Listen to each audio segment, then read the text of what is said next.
안녕하세요, 손쌤입니다. 네, 일곱 번째 시간이고요. 여러분들 전 영상에서 봤듯이 유교 율령에 대한 이야기를 했고, 오늘은 이 중에 불교에 대한 이야기를 하고자 합니다. 네, 불교가 어떻게 영향력을 동아시아에 끼치게 되었는지를 한번 이번 영상을 통해서 살펴보시길 바랍니다. 네, 우리 이 동아시아의 불교를 주로 이제 대승불교라고 이야기를 합니다. 그 상자부 불교와 조금 차이점을 두는 건데요.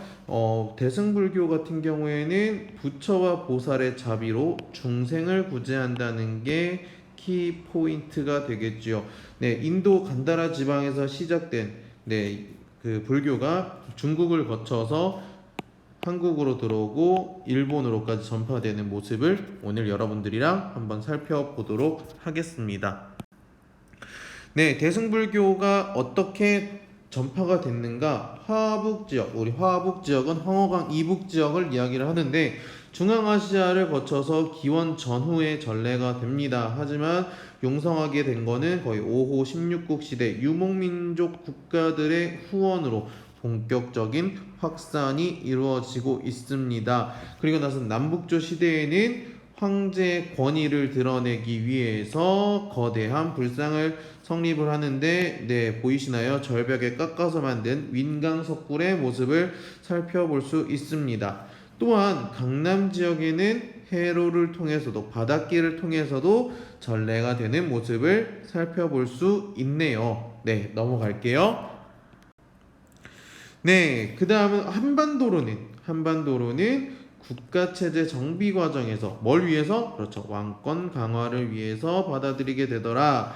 그래서 고구려도, 백제도, 신라도 각각 받아들이게 된 경로를 살펴보시면 되겠고, 통일신라 시기에는 원효 등의 활약으로 민중에게 확산, 즉 원효의 활약으로 불교가 대중화가 되었다라는 건데, 원효에 대해서 간단하게 설명을 드리면 여러분 잘 아실 거예요. 해골물 기억하시죠? 네.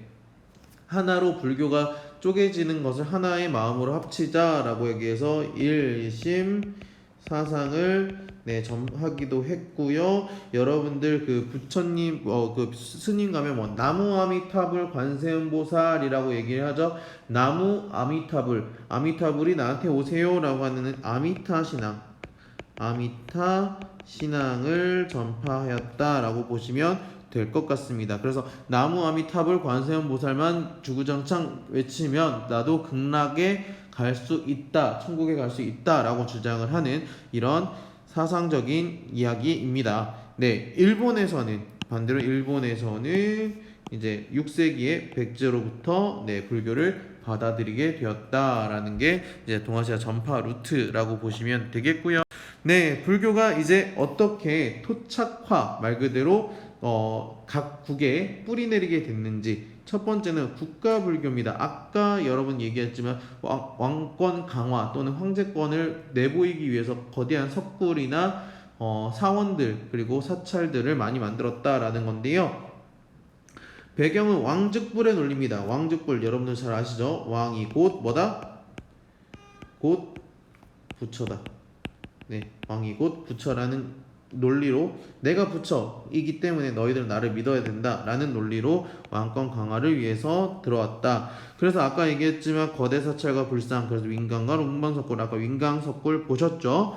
그리고 국가 차원의 대장경을 간행을 합니다. 대표적인 거 그렇죠. 8만 대장경 을 만들었었다. 네, 물론 팔만대장경 이전에 거란이 쳐들어왔을 때도 대장경을 만듭니다. 그걸 초조대장경이라고 하는데, 초조대장경은 몽골의 침입 때 불타 없어지고, 그래서 다시 한번 부처의 힘을 빌리고자 강화도에서 팔만대장경을 만들었다라고 얘기를 합니다.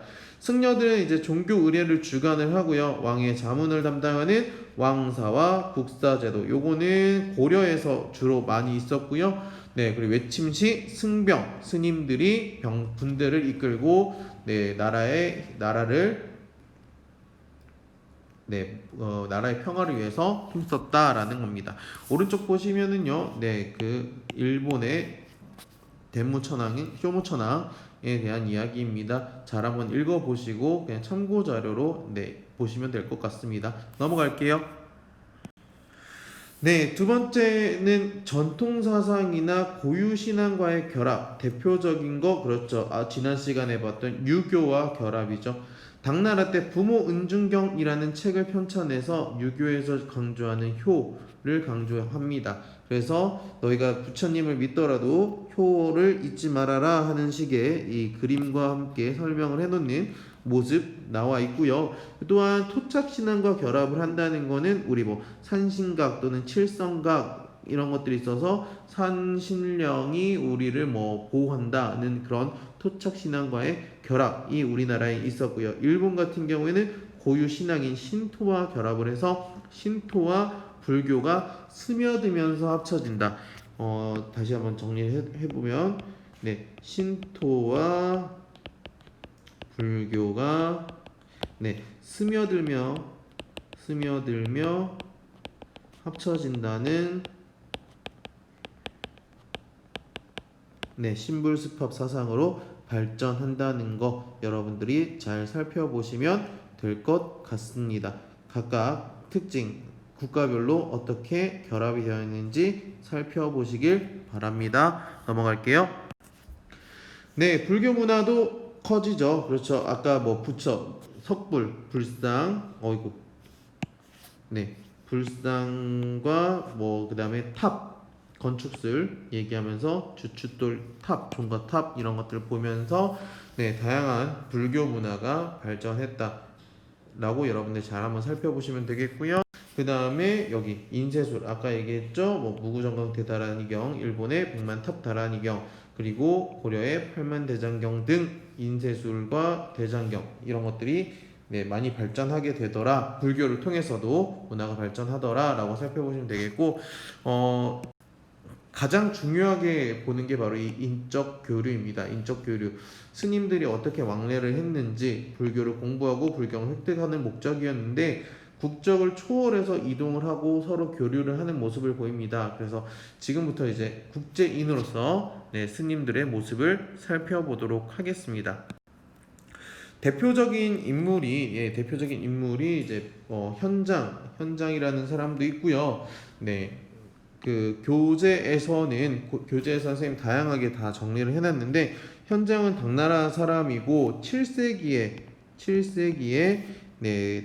활동했던 인물입니다. 인도에 유학을 해서 대당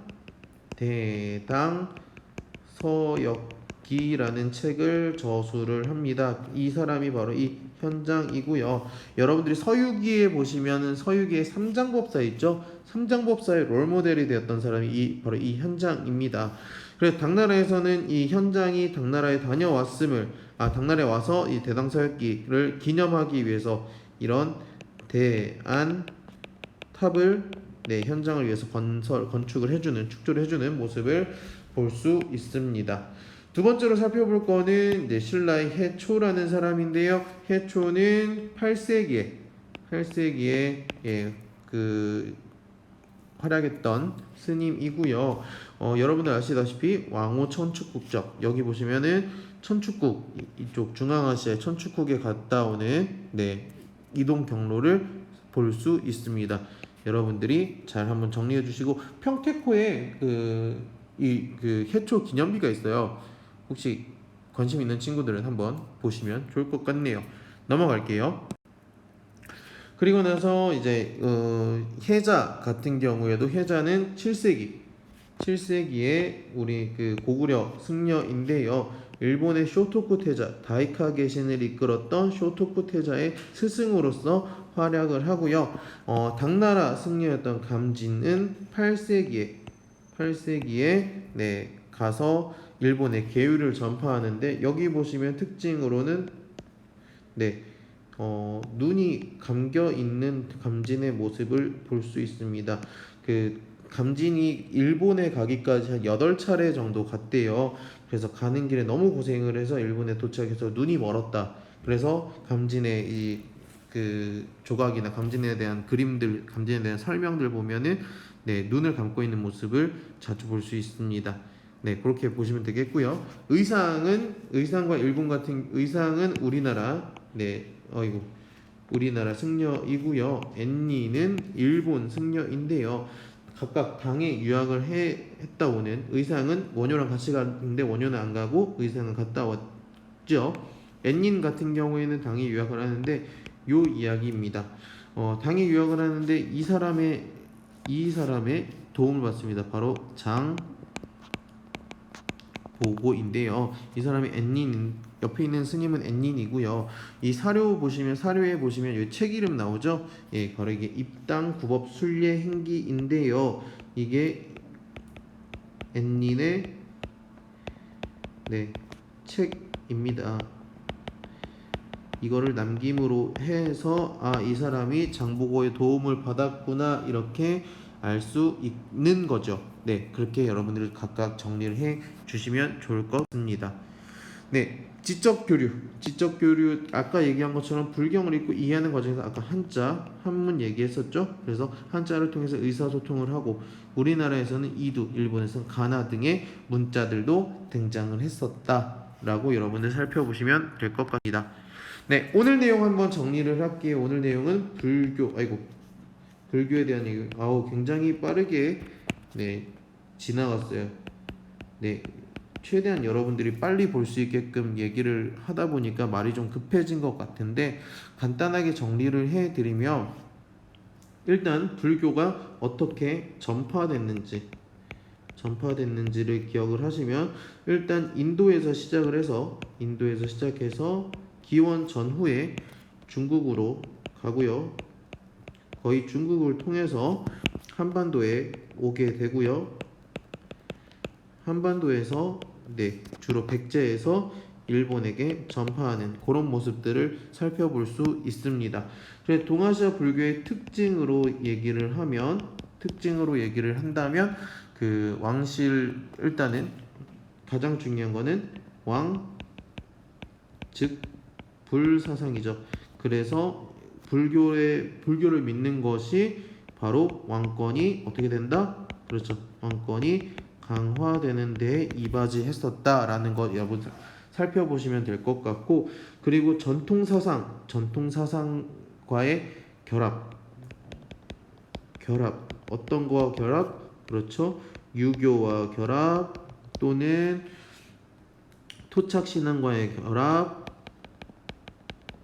그리고 결합? 그렇죠. 일본의 신토와의 결합 등등이 있었다라고 보시면 되겠고, 이로 인해서 불상이라든지 그리고 탑 같은 것들, 그다음에 인쇄술이 발달하게 되더라라고 여러분들 정리하시면 그 특징을 기억하시면 될 것 같습니다. 가장 중요한 거, 가장 이 차시에서 중요하게 쌤이 생각하는 거는 바로 승려들의 활동입니다. 승려들의 활동. 간단하게 정리해드리면 학습지 중심으로 얘기를 해드리면 법편이라는 스님도 있지만 7세기 그리고 8세기 그리고 9세기 시기별로 100년 단위로 이야기를 하자면 중국에서는 7세기의 현장에 있었고요. 그 다음에 어딨니? 그렇죠. 8세기에는 우리나라의 해초, 그리고 9세기에는 일본의 그렇죠. 엔닌, 그리고 이때 8세기에 감진 등이 있었다라고 여러분들 생각하시면 되겠고, 7세기 해자도 있군요. 각각 쌤 색깔별로 왜 구분했는지 아시겠죠? 빨간색은 중국, 파란색은 우리나라, 초록색은 일본이라는 거 여러분 각각 구분해서 기억을 해 두시면 좋겠습니다. 굉장히 간단하게 이야기를 한다고 했는데도 불구하고 굉장히 많은 이야기를 했습니다. 그래서 이 한눈에 정리되어 있는 거에 여러분들이 플러스 알파를 해 가시면서 정리하시기를 부탁드릴게요. 고생하셨고요. 마지막 이제 1시간 남았습니다. 1시간은 성리학에 대해서 살펴보면서 이 단원 마무리하도록 할게요. 고생 많았습니다.